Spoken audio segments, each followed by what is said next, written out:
We've all been there. The washing machine is beyond repair. And all you want to know is which new model you should buy. Well, that's where the Which Just Buy This recommendations come in. Hand-picked recommendations that our product testing experts think you should buy. We've got over 50 products with a Just Buy This recommendation, from dishwashers to TVs, cordless vacuums to fitness trackers. And yes, it can be useful to spend time reading our in-depth reviews, but when you need a quick fix, a Just Buy This recommendation can save the day. To find out which products have our new seal of approval, just head to which.co.uk/justbuythis. That's which.co.uk/justbuythis. And get it right with Which. Loyalty cards, discount retailers, price matching. Is there a one-size-fits-all answer to the rising costs of supermarket shopping? Hello and welcome to Which Shorts, the podcast that gives you a free weekly insight into the award-winning journalism in our magazines. This week I'm bringing you a piece that Ellie Simmons wrote in the November issue of Which magazine, which focused on supermarket pricing. Now, you don't need me to tell you that supermarket prices have been on the up over the last few years, and despite a plethora of reasons being attributed to this, there are some things that you ought to bear in mind if you want to cut the cost of your weekly shop. Here's Ellie's piece adapted for the podcast this week, read by me, James Rowe.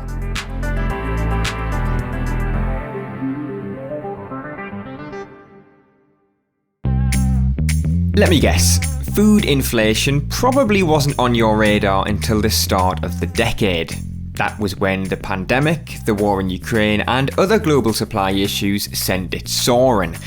Now, our data showed supermarket food inflation peaked at a staggering 17% in the 3 months to the end of April 2023. It did then start to drop until it bottomed out at 2.4% in August 2024. Since then, it's been steadily on the rise again, sitting at 5.4% as of the 3 months to the end of August 2025. But prices never seem to come down, do they? Well, that's because prices go up and then they stay high. Inflation has a compound effect. Already high prices rise again and again.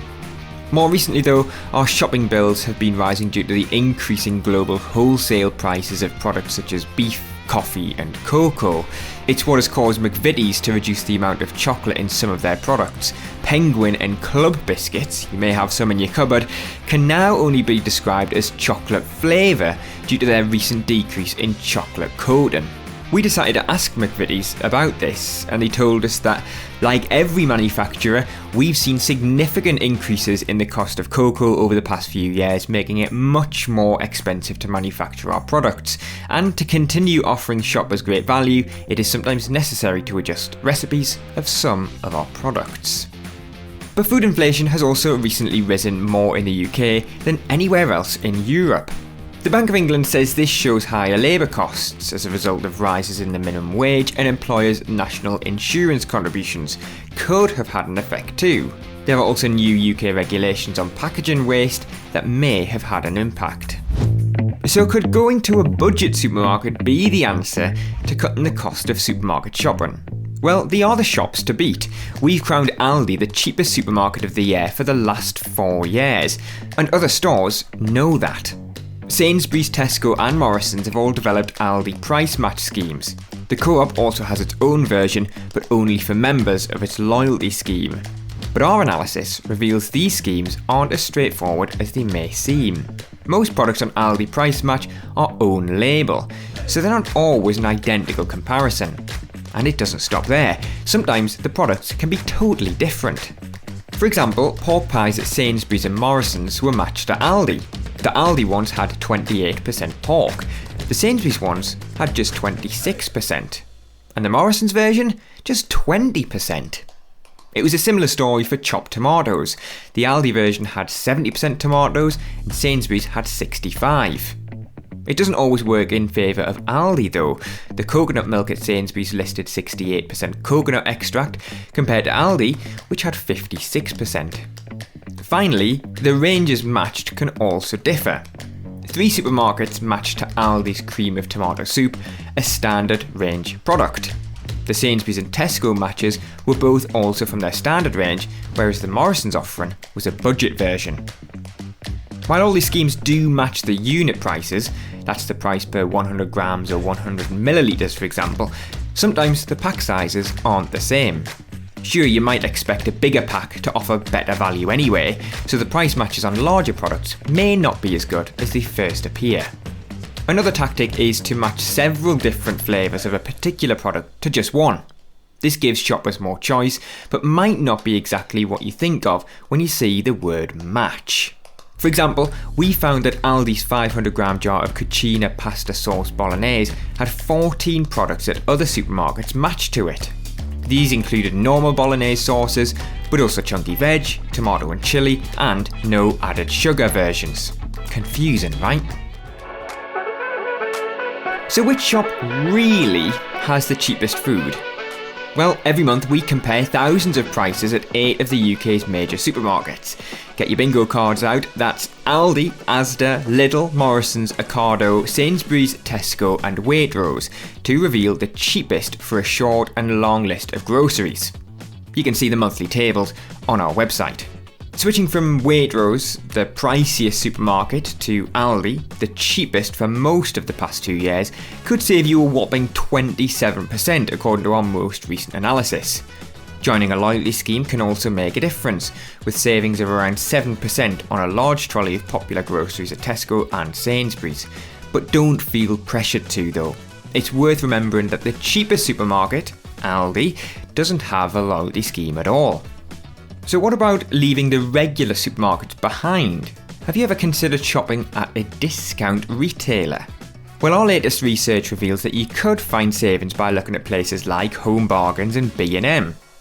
We looked at the average price of 256 everyday products at Home Bargains and B&M and compared them to 6 of the major supermarket chains, all those I mentioned earlier except Aldi and Lidl. Home Bargains was the cheapest at £636. It's 24% less than the priciest supermarket, Sainsbury's, where they were £841 if you didn't have a Nectar card and £755 if you did. B&M came in second cheapest at £669. Home Bargains' strapline is top brands, bottom prices. Managers are given freedom to arrange shelves as they see fit, without the prescriptive plans used by other retailers. This is said to help with efficiency and stock availability. It also has highly automated warehouses and invests little in advertising, perhaps how it can afford to be so cheap. It has 600 stores and sells everything from food and drink to gardening products.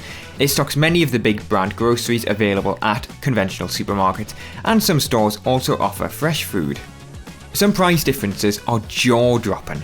A 350g jar of Lloyd Grossman tomato and basil pasta sauce was an average of £1.59 at Home Bargains, but £3 at Tesco and Sainsbury's. That's 89% more. Yes, you could get it slightly cheaper using your loyalty card. It's £2.18 at Sainsbury's and £2.33 at Tesco, but it's still a long way off Home Bargains. Or how about a 90g container of Nescafe Zero Americano instant coffee? It was an average of £3.49 at Home Bargains, or a whopping £7.25 at Tesco, a 108% difference. Again, you could bring the price down slightly using your club card, but at £5.56, Home Bargains is still the clear winner. Oh, and there is just one more thing to bear in mind: shrinkflation. The word we use to describe the products decreasing in size, but where the prices remain the same. An often sneaky tactic that you might not spot on supermarket shelves. Manufacturers often target the most expensive products or ingredients to cut. This year, chocolate has seen huge inflationary rises, up 16.7% across the past year. So it's perhaps no surprise that sweet treats are being hit. One tip for you to look out for is the word new on packaging. It can mean a new size or formulation, but it's sadly unlikely to mean better value. One example of shrinkflation that always seems to get us talking is tubs of chocolate at Christmas. Once upon a time, they were metal tins, but now the plastic tubs seem to get smaller every year. And this year is no different. We found that the Quality Street chocolate tub has gone from 600 grams to 550 grams. But at Morrison's, the price went up from £6 to £7, a 27% rise per 100 grams. That's perhaps one of the most stark examples to bear in mind as you're gearing up for the big day in less than 2 months' time.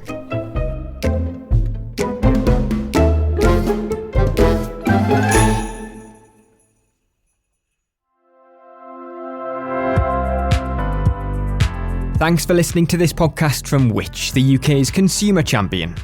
You can find plenty more advice about what we discussed today in the show notes. There you'll also find a link to become a Which member for 50% off the usual price, an offer exclusively available to you, our podcast listeners.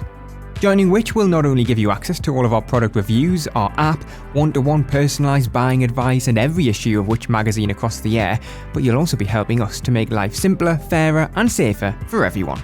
Don't forget to hit subscribe wherever you're listening, that way you'll be notified whenever we release a new episode of Which Money, Which Shorts or another podcast that we make for you. And if you want to get in touch with us, then follow us on social media, we're at Which UK, or you can drop us an email to podcasts@which.co.uk. See you next time.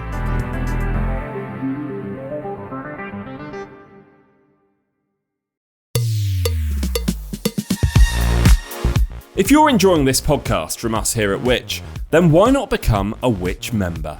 Right now, we've got a special offer, especially for podcast listeners, meaning you can choose any of our 3 membership tiers for 50% off the usual price. Starting at just £39.50 for a full year, you can get Which magazine delivered direct to your door. For the same price, you could also choose a digital Which subscription, giving you access to all of our product reviews, the Which app, and the digital edition of Which magazine. What's more, you'll also be able to use the Ask Which service for personalised one-to-one buying advice. Or why not get a full access Which subscription for just £49.50 for a full year?